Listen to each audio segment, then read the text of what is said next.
Physical geography कर रहे हैं हम। फिजिकल ज्योग्राफी में नया चैप्टर है आज।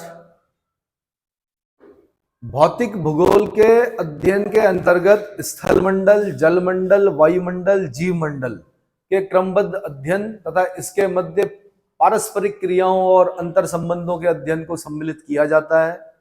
ठीक है, चारों को याद कीजिए। स्थलमंडल, जलमंडल, जब स्थल मंडल पे होंगे स्थल के बारे में पढ़ेंगे, जब जलमंडल में होंगे तो महासागरों में गोता लगाना पड़ेगा, नीचे देखना पड़ेगा, रिजेस देखनी पड़ेंगी, उनके नाम याद करने पड़ेंगे।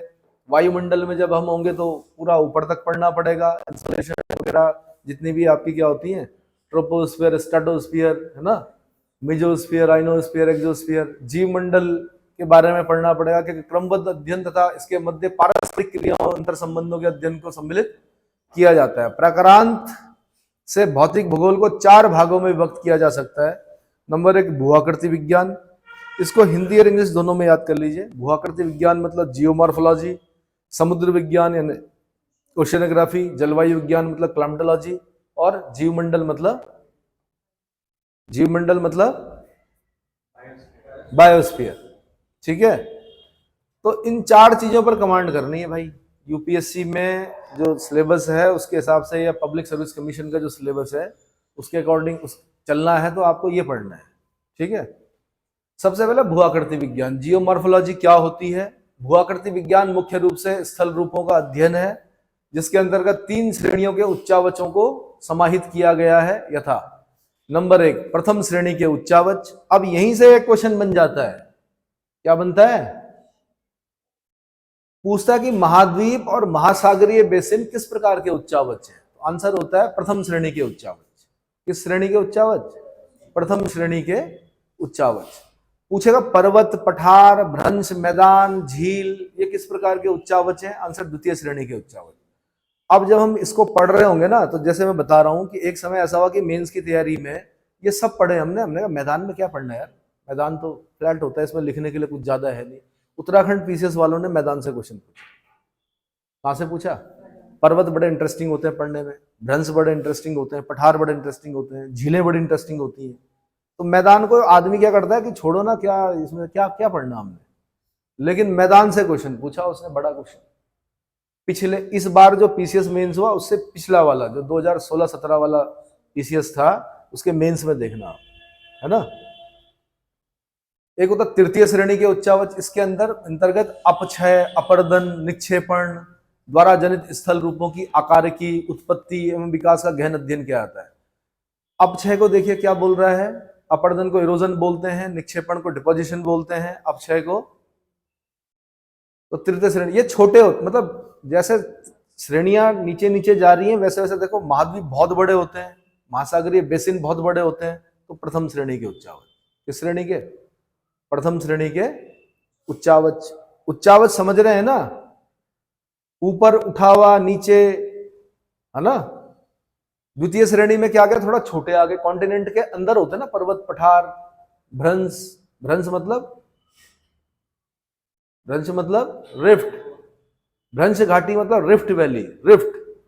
पर्वत मतलब माउंटेन। अभी इनकी भी डेफिनेशन पढ़नी है, इसका पूरा चैप्टर होगा। पठार यानी प्लेट्यू, है ना, मैदान, प्लेन, झील, लेक्स। ऐसे ही मैंने कहा तृतीय श्रेणी के उच्चावच, इसके अंतर्गत अपक्षय, अपर्दन, निक्षेपण, अपर्दन मतलब इरोजन, निक्षेपण मतलब डिपोजिशन द्वारा जनित स्थल रूपों की आकारिकी, उत्पत्ति, विकास का गहन अध्ययन किया जाता है। आगे बढ़िए। ओशनोग्राफी, अब इसमें क्या पढ़ना है हमने ओशनोग्राफी में, जलमंडल या सागरों के अध्ययन को समुद्र विज्ञान कहते हैं, जिसके अंतर्गत सागरीय भूविज्ञान यानी मरीन जियोलॉजी तथा सागरीय भूआकृति विज्ञान यानी मरीन जियोमॉर्फोलॉजी, भौतिक समुद्र विज्ञान, रासायनिक समुद्र विज्ञान, जीव समुद्र विज्ञान तथा व्यवहारिक समुद्र विज्ञान को सम्मिलित किया जाता है। तो अब आप देखो ना, जब चैप्टर हम पढ़ रहे होंगे तो क्या होगा, जैसे सागरीय भूआकृति विज्ञान बोल रहा है वो, तो हमें क्या पढ़ना है, कॉन्टिनेंटल सेल्फ भी पढ़ने हैं, कॉन्टिनेंटल स्लोप भी पढ़ने हैं, अगाध सागरीय मैदान भी पढ़ने हैं, ट्रेंच भी पढ़ने हैं। ठीक है, रासायनिक समुद्र विज्ञान में हमें सैलिनिटी पढ़नी है कि नमक खारा कितना है, और उसमें उसके पानी में क्या क्या है, सागर के पानी में सबसे ज्यादा क्या मिलता है, तो NaCl मिलता है। मतलब 8 प्रकार के लवण पढ़ने हैं हमने रासायनिक समुद्र जीव समुद्र विज्ञान में, हमने कोरल्स पढ़ने हैं। क्या पढ़ने हैं? सारे जीव तो नहीं पढ़ सकते, करोड़ों की संख्या में जीव, लेकिन हमें कोरल के बारे में पढ़ना है। व्यवहारिक समुद्र विज्ञान को सम्मिलित किया जाता है, इतना समझ में आ गया। फिर जलवायु विज्ञान, क्लाइमेटोलॉजी, इसमें क्या पढ़ना है? ये इंट्रोडक्शन है खाली, अभी ये पढ़ना आगे है। हमें इंट्रोडक्शन सीख लीजिए पहले। पृथ्वी के चतुर्दिक व्याप्त गैसीय आवरण को वायुमंडल कहते हैं। गैसीय आवरण को, अच्छा अगर ये डेफिनेशन नहीं पढ़ी, मैंने पूछा आपसे वायुमंडल किसे कहते हैं, तो आप ये बोलोगे हमारे चारों ओर तरफ जो हवा चल रही है उसको वायुमंडल कहते हैं। तो ये तो परिभाषा नहीं हुई, परिभाषा आपको ऐसे देने पड़ेगी, पृथ्वी के चतुर्दिक, यानी पृथ्वी के चारों ओर, चतुर्दिक मतलब चारों ओर व्याप्त गैसीय आवरण को, किसको? आवरण जो है गैसों का, उसको वायुमंडल कहते हैं।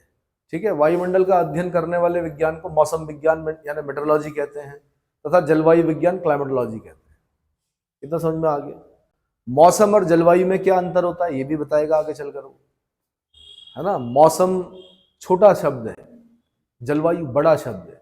हम कभी नहीं बोलते कि जलवायु खराब हो गई आज, हम बोलते हैं मौसम खराब हो गया। क्या?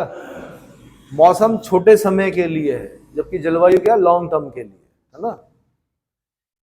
लघु समय यानी दिन, सप्ताह, मास के संदर्भ में किसी स्थान की वायुमंडलीय दशाओं अर्थात तापमान, वायुदाब, पवन, आर्द्रता, वर्षा, दृश्यता आदि को सम्मिलित रूप से मौसम कहते हैं। भाई नहीं बोलते हम दृश्यता मतलब विजिबिलिटी खत्म हो गई, कुछ समय बाद कोहरा लगेगा अब आपका, ठीक है, स्कूटी से आ रहे होंगे आप, दिखेगा ही नहीं आगे, तो हम बोलेंगे भाई मौसम आज बड़ा अजीब सा है, खराब सा है। ऐसे नहीं बोलेंगे हम कि जलवायु बड़ी खराब सी है, हम बोलेंगे मौसम बड़ा खराब सा है। वर्षा हो जाती है, तो ये कृषि प्रधान देश में ये समझ में नहीं आता मेरे कि लोग ये बोलते हैं कि जैसे ही बारिश आती मौसम खराब हो गया क्या। अरे भैया मौसम खराब नहीं हुआ भाई, किसान को चाहिए वह वर्षा, मानसूनी वर्षा, पर क्योंकि आप बाहर नहीं निकल पा रहे हो इसलिए क्या बोल रहे हो? मौसम खराब हो गया। मौसम खराब नहीं हुआ, मौसम अच्छा हो गया। जो आपने खाना पीना है वो उसी वर्षा से क्या होगा? पैदा किया जाएगा। आर्द्रता, ह्यूमिडिटी, कई बार अभी कुछ समय पहले, है ना, किचपिच वाली गर्मी थी, तो इन सब चीजों को क्या बोलते हैं? मतलब दिन, सप्ताह और मास, महीना, हफ्ता, दिन में छोटे, उसमें क्या बोलते हैं? मौसम। इस प्रकार जलवायु विज्ञान के अंतर्गत वायुमंडलीय दशाओं के लघु तथा दीर्घकालिक प्रक्रियाओं को क्रमबद्ध और प्रादेशिक स्तर पर अध्ययन किया जाता है। जलवायु विज्ञान में क्या करेंगे हम? जलवायु विज्ञान में क्या करेंगे? वायुमंडलीय दशाओं, यानी वायुमंडल एटमॉस्फेयर को बोलते हैं, दशाओं के लघु तथा दीर्घकालिक प्रक्रियाओं का क्रमबद्ध और प्रादेशिक स्तर पर अध्ययन किया जाएगा। अभी आपने, मैंने बोला नहीं, कॉपेन और थॉर्नथ्वेट का जलवायु वर्गीकरण पढ़ना है, प्रादेशिक स्तर पर पढ़ना है ना। ठीक है जी, आगे दिखाइए भाई। जीव मंडल, जीव मंडल, पृथ्वी के सभी जीवित जीव तथा वे पर्यावरण जिनसे इन जीवों का पारस्परिक क्रिया यानी इंटरेक्शन होती है, मिलकर जीव मंडल की रचना करते हैं। किसकी रचना करते हैं? जीव मंडल की रचना करते हैं। जीव मंडल के इस आवरण का संगठन सामान्य रूप में 30 किलोमीटर से कम मोटी वायु, जल, मिट्टी तथा शैल की पतली परत से होता है, जिसके अंतर्गत भौतिक पर्यावरण, मृदा, प्राणी तथा वनस्पति का अध्ययन किया जाता है। ठीक है, आगे देखिए। अब पढ़ रहे हैं हम स्थलमंडल।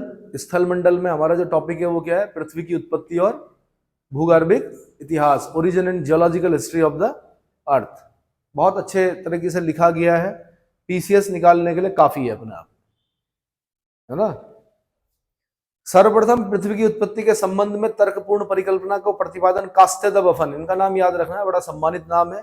कि पृथ्वी की उत्पत्ति कैसे हुई, इसको किसने बताया? सबसे पहले कास्ते द बफन फ्रांसीसी थे, द्वारा 1749 में किया गया। कालांतर में पृथ्वी व अन्य ग्रहों की उत्पत्ति के संबंध में 2 प्रकार की संकल्पनाएं की गई। एक संकल्पना बोलती है अद्वैतवादी संकल्पना। कौन सी संकल्पना? Monistic concepts. मोनिस्टिक कंसेप्ट में यह आता है कि एक तारे से संपूर्ण ग्रहों की उत्पत्ति हुई। किससे हुई? एक ही तारे से हुई। और द्वैतवादी संकल्पना ने डुअलिस्टिक कंसेप्ट बोलता है कि 2 तारों से हुई। जितने भी ग्रह हैं वो 2 तारों से उनकी क्या हुई? उत्पत्ति हुई। अद्वैतवादी संकल्पना को पैतृक संकल्पना यानी पेरेंटल हाइपोथेसिस के नाम से भी जाना जाता है, क्योंकि पहले ये आई तो इसलिए पेरेंटल हाइपोथेसिस है ना। क्योंकि इसके अनुसार संपूर्ण ग्रहों की उत्पत्ति में एक ही पिता तारे का योगदान है, और वो तारा कौन है? सूर्य। वो तारा कौन है? हमारा सूर्य। पृथ्वी के सबसे निकट तारा सूर्य। उक्त दोनों मान्यताओं वाली प्रमुख संकल्पनाएं तथा उनके प्रतिपादक नीचे दिए गए, दिखाओ।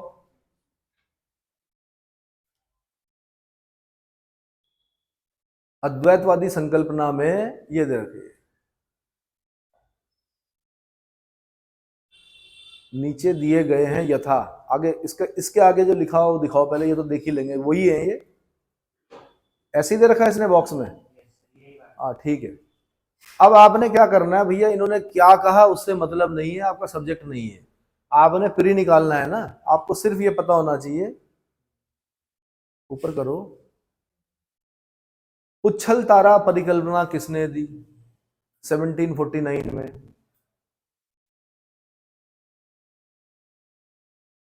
उच्छल तारा परिकल्पना किसने दी? कास्टेद बफन ने दी। उच्छल तारा बोलते हैं कॉमेट को।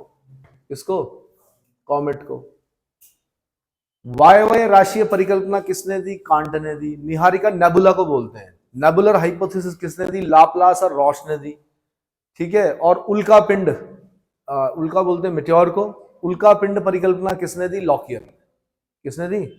लॉकियर ने।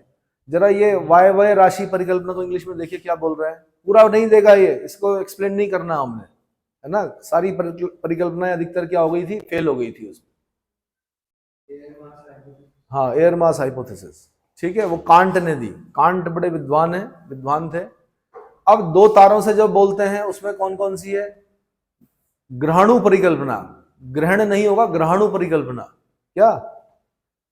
ग्रहणु परिकल्पना चैम्बरलिन ने दी। किसने? ग्रहणु को क्या बोल रहा है इंग्लिश में देखिए। ज्वारीय टाइडल हाइपोथेसिस किसने दी? जेम्स जीन्स और जेफरीज ने दी। कौन सी? ग्रहण बोल रहा है, एक ग्रहणु परिकल्पना भी है। चैम्बरलिन के साथ देखिए, चैम्बरलिन की परिकल्पना कौन सी है? हाइपोथेसिस कौन सी है? युग्म तारा परिकल्पना किसने दी? युग्म तारा परिकल्पना किसने दी? एन रशेल ने दी। विखंडित परिकल्पना किसने दी?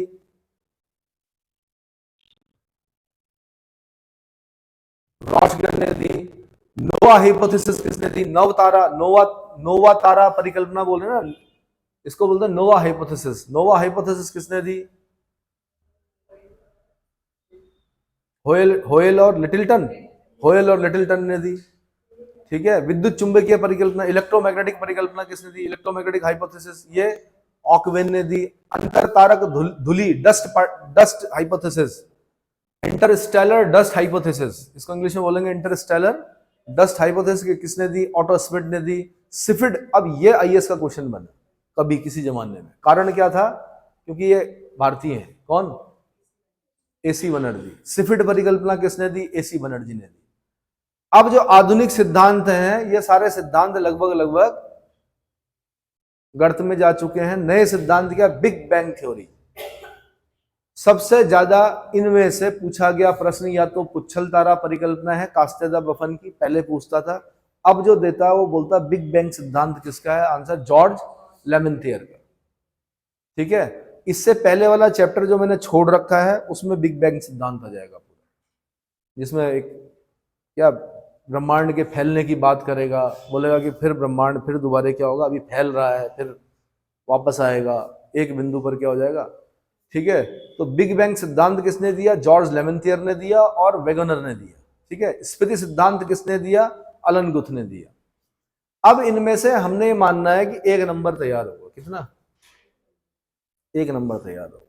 आगे बढ़िए भाई। आधुनिक, ये दूसरा नंबर आ गया था इसके बाद। ठीक है। आधुनिक, ठीक है। तीसरा हो गया आधुनिक सिद्धांत। अंततः वैज्ञानिकों ने पृथ्वी और अन्य ग्रहों के ही नहीं अपितु पूरे ब्रह्मांड की उत्पत्ति संबंधी समस्याओं को समझने का प्रयास किया। वर्तमान समय में ब्रह्मांड की उत्पत्ति संबंधी जॉर्ज लेमेंथियर द्वारा प्रस्तुत एवं रॉबर्ट बेगोनर द्वारा व्याख्यायित सर्वमान्य सिद्धांत जो वो है बिग बैंग थ्योरी। कौन सी? इसे विस्तारित ब्रह्मांड परिकल्पना यानी एक्सपेंडिंग यूनिवर्स हाइपोथेसिस। अब इस पे खास ध्यान देना आपने, big bang theory, expanding universe hypothesis भी कहा जाता है। इसके अतिरिक्त कुछ अन्य वैज्ञानिकों ने अपनी अपनी परिकल्पनाएं प्रस्तुत की है ना। बाकी ये नीचे हमने पढ़ लिया। तो हमें ऐसा लगता है कि यहाँ से हमें क्या मिलना चाहिए? 1 नंबर मिलना चाहिए। कृपया बॉक्स दिखा दीजिए। जब बॉक्स पढ़ लेंगे तब 1 नंबर तैयार होगा हमारा। भौतिक भूगोल के पापा कौन है? पॉलिडोनियस है। फिजिकल ज्योग्राफी के फादर कौन है? पॉलिडोनियस है। जलीय स्थलाकृति के निर्माण एवं विकास के संबंधित अपरदन चक्र का सिद्धांत के प्रतिपादक कौन है? Erosion cycle. इरोजन अपरदन चक्र को बोलते हैं, अपरदन बोलते हैं इरोजन को, चक्र बोलते हैं साइकिल को। यह किसने दिया? वॉल्टर पेंक ने। ठीक है। जलीय स्थलाकृति के निर्माण एवं विकास से संबंधित अपरदन चक्र के सिद्धांत के प्रतिपादक कौन थे? Walter Penck. जलीय स्थलाकृतियां देखो, आप तो पर्वतीय क्षेत्रों में रहते हैं, वी आकार की घाटी भी देखी है आपने, आई आकार की घाटी भी देखी है। ठीक है। तो जो जो पानी से बन रहा है ना, वो किसमें आ रहा है? जलीय स्थलाकृति में। किसमें? आगे चल के हमें स्थलाकृति का मतलब होता है स्थलों की आकृति। ठीक है। एक गाना सुना होगा आपने, हाँ जी जोशी जी, ये कौन चित्रकार है, ये कौन चित्रकार है, हरे भरे क्या है वो, ये वृक्ष देवदार के। तो कभी सुनना, मुकेश बहुत पुराना गायक है, उन्होंने गा रखा है कि ये कौन चित्रकार है। तो सबसे बड़ा चित्रकार प्रकृति है। कौन है? ये जितना भी हम देखते हैं ना, हमें लगता है ऐसे ही था, ऐसे नहीं था भाई, इस पे चित्रकारी की गई है प्रकृति के द्वारा। तो क्या होगा, हमें आगे चलकर स्थलाकृतियां पढ़नी है। क्या पढ़नी है? कैसे कैसे पढ़नी है? एक तो बहते हुए जल द्वारा पढ़नी है। किसके द्वारा? यानी नदी क्या क्या बना सकती है। नदी तो मियांडर भी बनाती है, नदी वी शेप वैली भी बनाती है, आई शेप वैली भी बनाती है, और बहुत तटबंध बनाती है, और आपके बाढ़ के मैदान बनाती है ना। मतलब ये मानो कि 16 नंबर का एक क्वेश्चन इनमें से आएगा जो अब मैं बताने वाला हूं। एक नदी, दूसरा जो अंडरग्राउंड वाटर होता है, जैसे चूने के पहाड़ों पर कास्ट स्थलाकृतियां बोलते हैं उसको।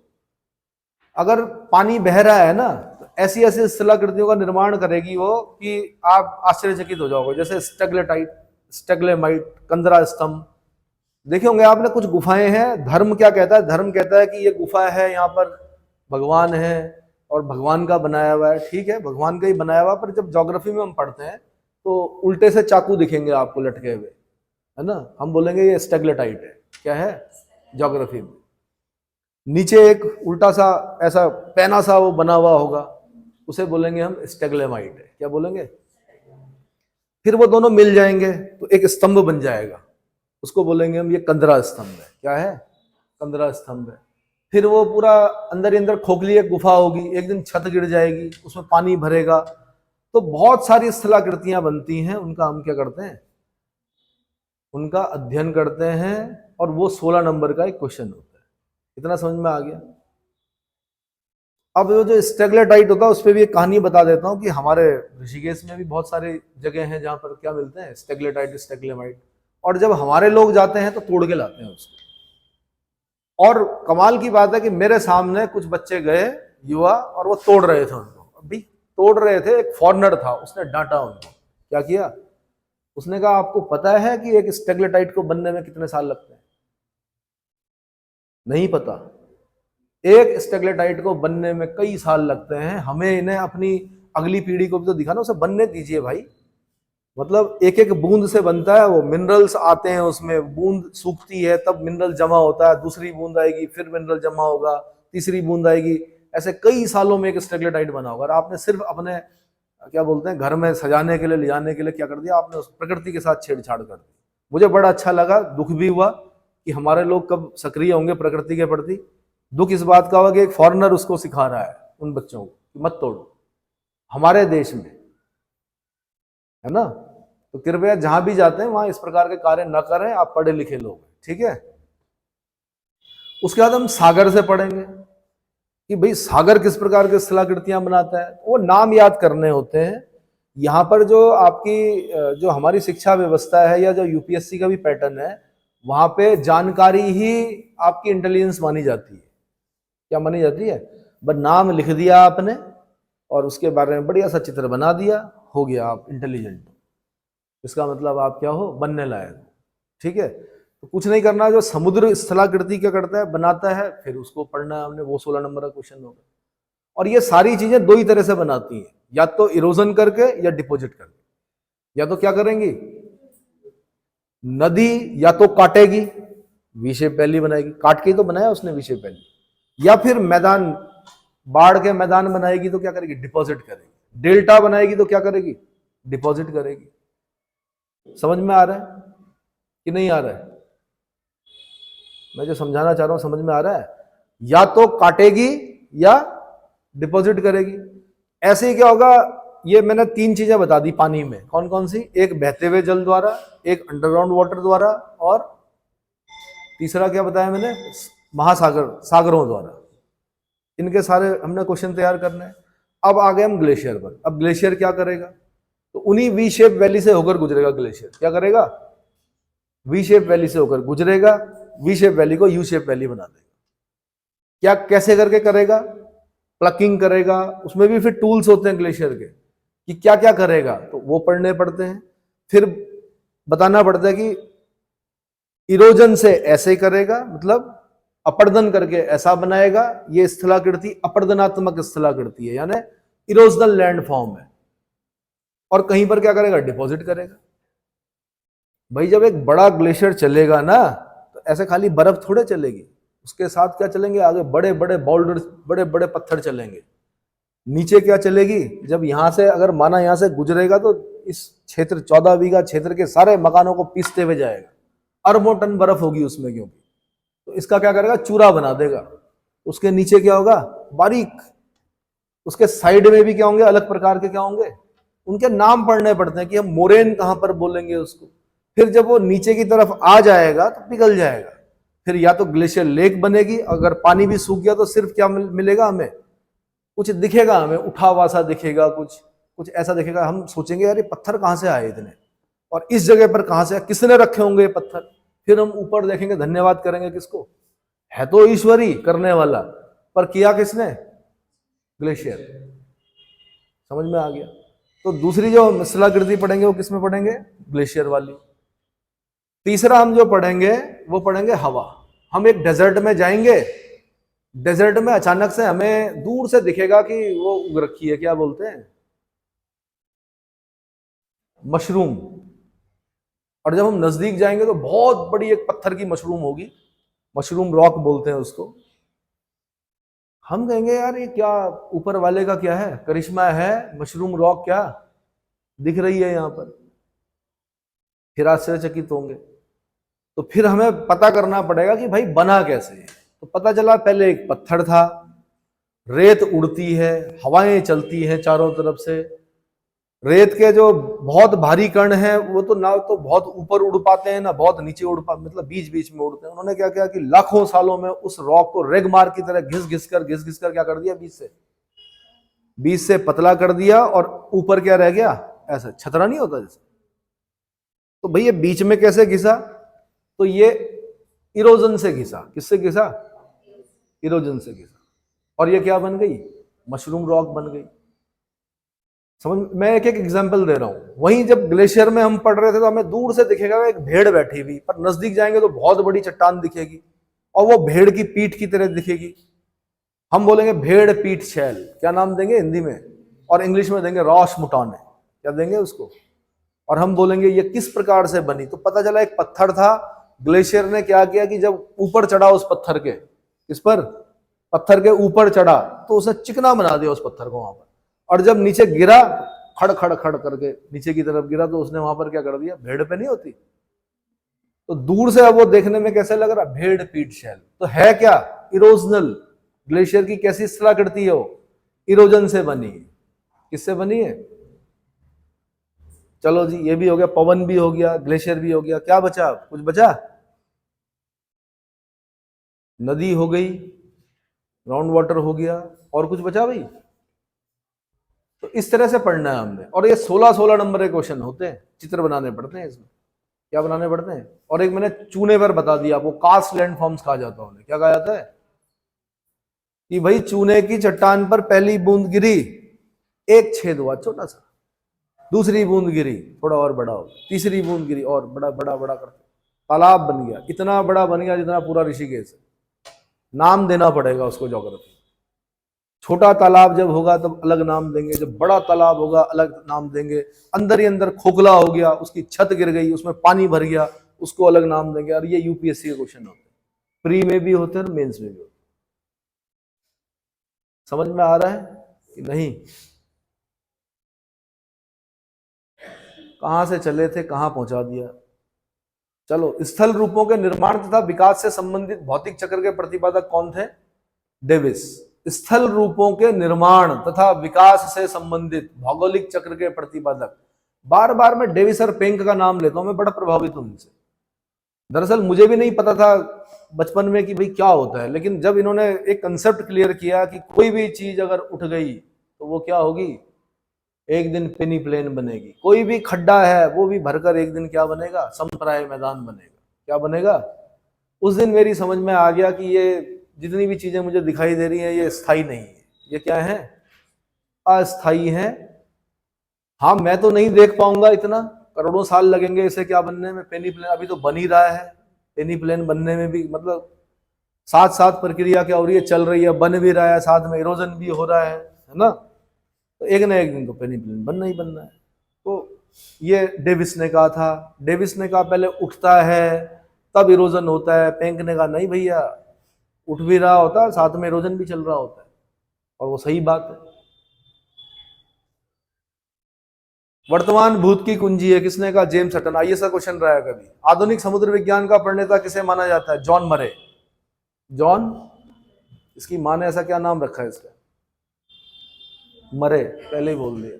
मुरे होगा, मुरे। क्या होगा? हिंदी में लिखा हुआ मरे, है ना। उच्चावच्यों के दृष्टिकोण। हाँ, तो कोई भी ऐसा कार्य ना करें कि लोग डरें अपने बच्चों के नाम रखने में। किसी लड़की का नाम क्या कहीं रखा जाता है क्या? मंथरा, रावण रखा किसी ने अपने बच्चे का नाम? अच्छे कार्य करो, है ना। अच्छे कार्य करोगे तो नाम सदियों तक रहेगा। और सुपर्णखा रखा किसी ने अपनी लड़की का नाम? नहीं रखा। और कौन कौन थी? त्रिजटा। त्रिजटा तो अच्छी थी, सीता मैया की रक्षा की थी। और बुरी महिलाओं और बुरे पुरुषों का नाम बताओ। रावण हो गया। किसी ने अपने बेटे का नाम हिरण्यकश्यप रखा है? प्रहलाद रखते हैं। बल्कि नाम रखते हुए बड़ा सोचना चाहिए भाई, अपने बेटे का नाम कोई प्रहलाद रखा यानी तुम हिरण्यकश्यप हो, है ना। अपने आप को हिरण्यकश्यप बना दिया प्रहलाद, बच्चे को प्रहलाद बनाने। और कौन है भाई बताओ? मारीच तो अच्छा आदमी था यार, समझा दिया था उसने रावण को तेरे पतन का कारण बनेगा कि ये, पर क्योंकि मैं मामा हूं इसलिए मुझे अब तेरी बात माननी पड़ेगी, राजद्रोह नहीं कर सकता। और दुर्योधन, सुना आपने किसी का नाम दुर्योधन? सुयोधन है उसका नाम। वैसे क्या नाम है उसका? बचपन का नाम सुयोधन है, लेकिन उसका नाम बाद में दुर्योधन पड़ गया उसके गलत कार्यों की वजह से। दुर्योधन नहीं है उसका नाम, सुयोधन है। तो अच्छे कार्य करो भाई, ताकि। और इन चीजों से आप परिचित नहीं होंगे। आपका एक गलत कार्य सदियों तक, पीढ़ियों तक याद रखा जाता है। समाज बहुत बुरी चीज होती है। क्या होती है? समाज बहुत बुरी चीज होती है। जाइए साहब, ऊपर दरवाजा टूट चुका है, उसको मत खुला करो। आजकल मैंने बोला था, क्या बता रहा था मैं? समाज सदियों तक याद रखता है किस चीज को? आप देशद्रोह कर दीजिए, आने वाली पीढ़ियों तक समाज बोलेगा कि इसके इसके दादा ने क्या किया था, अंग्रेजों का साथ दिया था। हम भी बोलते हैं, हम इतिहास जब पढ़ाते हैं हम साफ साफ बोलते हैं कि अंग्रेजों का साथ दिया था इन लोगों ने जो आज राज कर रहे हैं। समझ में आया? तो एक गलत काम करेंगे, बल्कि घर वालों की पहचान ही ऐसी बन जाती है गलत काम। वो जो जिसने मर्डर किया था ना, उनका उसका पापा ज्यादा किया, तब ये थोड़े बोला जाएगा कि क्या, या किसी बालिका ने कोई गलत कार्य कर दिया तो माता पिता का नाम वही पड़ जाता है। माता पिता भाई जो भी होंगे, बहन, कि वो जो ऐसा कार्य किया था ना उसकी मम्मी जा रही है। तो कृपया ऐसा कार्य ना करें। कैसा कार्य करें? अच्छा नाम कमाएं, ताकि बोलें कि ये वही है डीएम साहब, उनके पापा हैं, उनकी मम्मी है। ठीक है, चलो एथिक्स भी हो गया। जीव मंडल का आवरण परत सामान्यतः कितना मोटा होता है? 30 किलोमीटर। कितना? डेल्टा किस श्रेणी का उच्चावच है? तृतीय श्रेणी का उच्चावच। मैंने कहा ना तृतीय श्रेणी में छोटे उच्चावच आएंगे। कैसे आएंगे? सागरीय जैविक और अजैविक संसाधनों के मापन, निर्धारण, विदोहन तथा संरक्षण से संबंधित अध्ययन समुद्र विज्ञान के किस शाखा के अंतर्गत किया जाता है? व्यवहारिक समुद्र विज्ञान। व्यवहारिक समुद्र विज्ञान में क्या करना है हमने? सागरीय जैविक और अजैविक संसाधन। भाई जैविक और अजैविक समझते हो? जिंदा और मरे हुए। मछलियां भी मिलती हैं तो क्या मिलता है? खनिज भी तो मिलते हैं नीचे, गैसेस भी हैं नीचे, है ना? वो अजैविक हो गए। जैविक में मूंगा भी मिलता है, उसका क्या करना है? मापन, निर्धारण, विदोहन। विदोहन करना मतलब निकालना उसको, और संरक्षण से संबंधित अध्ययन समुद्र विज्ञान की किस शाखा में? भाई जैसे मूंगा है उसका संरक्षण करना, हमें क्या करना है? मूंगा अगर सफेद हो गया, उसने अगर अपना रंग खो दिया, तो हमने बोल दिया कि भैया ब्लीचिंग हो गई, एनवायरनमेंट खराब हो चुका है यहाँ का। क्या हो चुका है? ब्लीचिंग हो चुकी है। अब ये यहाँ की पारिस्थितिकी क्या हो गई है? असंतुलित हो गई है। मनुष्यों ने क्या कर दिया? यहाँ पर गड़बड़ कर दिया है, मूंगा मर गया है और ब्लीचिंग हो चुकी है। यहाँ जल्दी से हमें क्या करना पड़ेगा? कुछ ये मतलब उस एरिया को प्रॉफिट करना पड़ेगा, मानवीय गतिविधियों से दूर रखना पड़ेगा इसे। समझ में आया? मानसून की खोज किसने की? हिप्पालस ने की। भारतीय मानसून का सटीक विवरण सर्वप्रथम किसने दिया? अल मसूदी ने। ये इंपॉर्टेंट है, अल मसूदी, इतिहास में भी पढ़ते हैं इसका नाम। मौसम विज्ञान का संस्थापक किसे माना जाता है? अरिस्टोटल को, अरस्तु। मौसम विज्ञान का संस्थापक किसे माना जाता है? अरस्तु। दरवाजा टूट के अलग गिर गया क्या? गिरेगा एक दिन ऐसे ही, झेलना मुझे पड़ता है। चलो जी आगे। सर्वप्रथम पृथ्वी को किसने आकार में गोलाभ यानी स्फेरिकल बताया था? अरिस्टोटल ने बताया था। किसने बताया था? अरस्तु ने। वैज्ञानिक धरातल पर सर्वप्रथम पृथ्वी की गोलाभ आकृति यानी स्फेरॉइड शेप को किसने सिद्ध किया था? न्यूटन ने। किसने? न्यूटन ने। सभी ग्रहों का निर्माण कब हुआ था? 4.6 अरब वर्ष पहले। कब? 4.6 अरब वर्ष पहले। आदि पृथ्वी का वायुमंडल कैसा था? अपचायक। अब ये शब्द सुना है? क्या क्या होता है अपचायक? बताओ इंग्लिश में क्या बोलते हैं अपचायक को?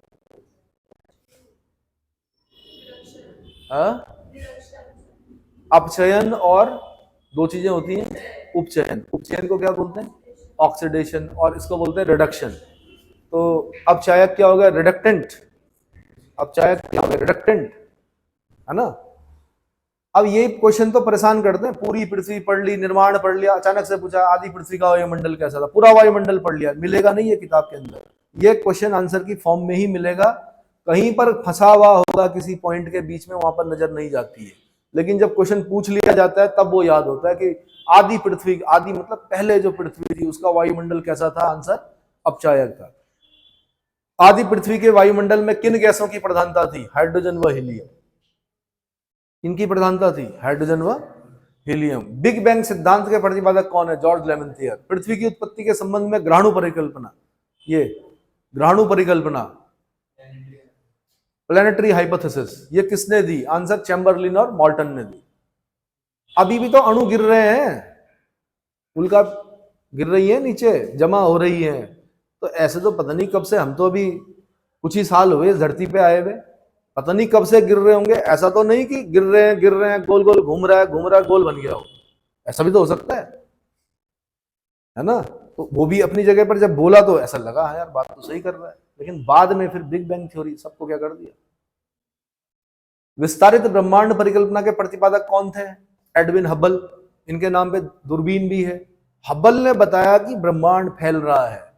और आप एस्ट्रोफिजिक्स पढ़ते हैं? क्या पढ़ते हैं? फिजिक्स की एक शाखा होती है, उसमें ये सब चीजें पढ़नी पड़ती है, सिद्ध करना पड़ता है कि ब्रह्मांड फैल रहा है, ब्रह्मांड में ऐसे फ्रिंजेस निकालनी पड़ती हैं पूरी, है ना? सौर मंडल का जनक किसे माना जाता है? निहारिका, नेबुला। क्या बोला गया उसको? नेबुला। पृथ्वी के रेडियोधर्मी तत्वों के आधार पर पृथ्वी की आयु कितना निर्धारित की गई है? आंसर 3.9 अरब वर्ष। अब एक बार क्वेश्चन पूछा कि जैसे कोई फॉसिल्स मिला है, मतलब कोई कंकाल तंत्र मिला, उसकी आयु निकालनी तो कार्बन डेटिंग की जाती है। कोई कोयला मिला, उसकी कार्बन डेटिंग करेंगे हम। लेकिन पृथ्वी और चट्टानों की आयु निकालने के लिए क्या होती है? अगर पृथ्वी की आयु निकालनी है या चट्टान की आयु निकालनी है तो कौन सी डेटिंग करनी पड़ेगी? यूरेनियम डेटिंग करनी पड़ती है। इसीलिए अब देखो यहां पे फंसा हुआ था ना वो पॉइंट, कहां? नीचे करो, नीचे नीचे, यहां पे फंसा हुआ था ना वो पॉइंट, बता दिया था उसने। वैसे पृथ्वी के रेडियोधर्मी तत्वों के आधार पर इसने पूरा नहीं बताया। तो अगर पृथ्वी की आयु ज्ञात करनी है तो यूरेनियम डेटिंग पक्का 100%। चेक कर लो, कभी कभी क्या होता है, भ्रम हो जाता है। चट्टानों की आयु निकालने के लिए, ठीक है, 3.9 अरब वर्ष। अब ऊपर आइए भाई अगले बॉक्स में। सर्वप्रथम पृथ्वी, ये हो गया, पृथ्वी की उत्पत्ति गैसों और कणों से हुई है, यह किसने बताया था? ऑटो स्मिथ ने बताया था। आईएएस में पूछा जा चुका 99। पृथ्वी पर जीवन सबसे पहले कहां और कब प्रारंभ हुआ? आदि सागर में 3.8 अरब वर्ष पहले। भूगर्भिक इतिहास में सबसे लंबी अवधि वाला प्रभाग कौन सा है? इयोन। किस पर्वत निर्माणकारी हलचल के फलस्वरूप अरावली पर्वत का विकास हुआ था? आंसर चर्नियन हलचल। संसार की सबसे प्राचीन पर्वत श्रृंखलाओं में से एक कौन सी है? अरावली। घिस गई है, छोटी हो गई है, रेजिडुअल माउंटेन, अवशिष्ट पर्वत बोलते हैं उसको। किसी जमाने में बहुत ऊंची रही होगी। निर्माण कब हुआ? प्रारंभिक जो हलचलें हुई धरती पर, जो जिससे ओरोजेनेसिस हुआ, मतलब पर्वत निर्माणकारी घटना वाली हलचलें पृथ्वी की, तो उसमें से जो हलचल है वो कौन सी है? चर्नियन हलचल। याद करना आप। अरावली कब बना? चार्नियन हलचल से बना। एनिलिडा और ऑर्थोपोडा संघ के संयोजक जंतु कौन सा है? आंसर पेरिपेट्स। यानी पेरिपेट्स आपका एनिलिडा में भी आता है, ऑर्थोपोडा में भी आता है। ये बता रहे हैं। जेडबीसी वाला कौन है? हाँ बताओ। ऑर्थोपोडा में एक बड़ा उदाहरण दे दीजिए मुझे ऑर्थोपोडा का। मकड़ी इंसेक्ट है पक्का? कितने पैर होते हैं? होनी चाहिए नहीं भाई, ग्रेजुएशन कर दिया आपने, स्नातक हो, देख लो एक बार, चेक कर लो भाई। कीट की परिभाषा यही है, एंटोमोलॉजी में कीटों का अध्ययन करते हैं, 3 जोड़ी पैर होने चाहिए। मैंने आपसे इसीलिए प्रश्न पूछा, क्या मकड़ी कीटों में आती है? चेक करो मकड़ी के कितने पैर होते हैं। और एनिलिडा में कौन आ रहा है? केंचुए एनिलिडा में आ रहे हैं। नहीं है, इसीलिए मैंने स्पाइडर पूछा। 8 होते हैं उसके पैर। कितने होते हैं? 8 पैर होते हैं। कीट की जो परिभाषा है वो यह है कि 3 जोड़ी पैर होने चाहिए, यानी 6 पैर होने चाहिए। क्या कन खजूरा है? क्या कन खजूरा कीटों में आएगा? हाँ, कन खजूरा बहुत तेज चलता था, कि मस्ती में चलता था, बढ़िया सुंदर जिसे बोलते हैं। फिर अनुभव खुश हो गए कहानी सुनाने वाला। कन खजूरा चलता था बहुत तेज। कैसे? एक जानवर मिल गया उसे बीच में, उसने कहा भाई तेरे 100 पैर, इतने सारे पैर हैं, फंस गए, कहीं हो गया, टूट गया, तेरे तो बैलेंस गड़बड़ हो जाएगा, ऐसे कैसे चल रहा तू? तो कभी कभी लोगों की बातों में कैसे आता है आदमी, वो बताना चाह रहा हूं मैं। तो कन खजूरा उसकी बातों में आ गया। कन खजूरा ने कहा कल से चलेंगे टाइम, मतलब ढंग से, है ना। तो क्या किया उसने? एक पैर रखा, फिर दूसरा पैर रखा, फिर तीसरा पैर रखा, चौथा पैर रखा, ऐसे करते करते शाम हो गई, जहां पे खड़ा था वहीं रहा।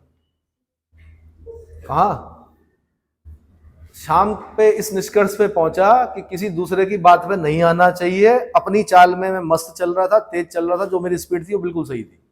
लेकिन मैंने कहा कि कई बार भ्रमित करने वाले लोग ऐसा भ्रमित करते हैं कि पूछो मत। इसीलिए बोला जाता है कि हे भगवान, मैं अपने शत्रुओं से तो सावधान रहता हूं, लेकिन मुझे मेरे मित्रों से भी सावधान रखना।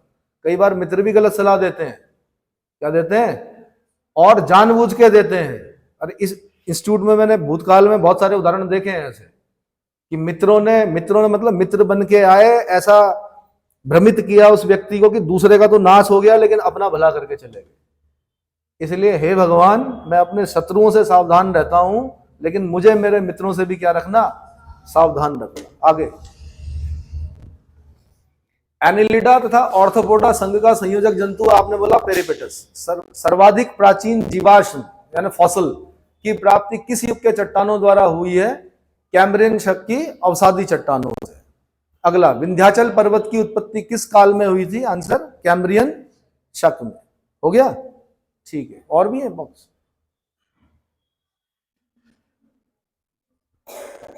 तो भाई 1 नंबर अभी तक हमारा तैयार हुआ। कितना?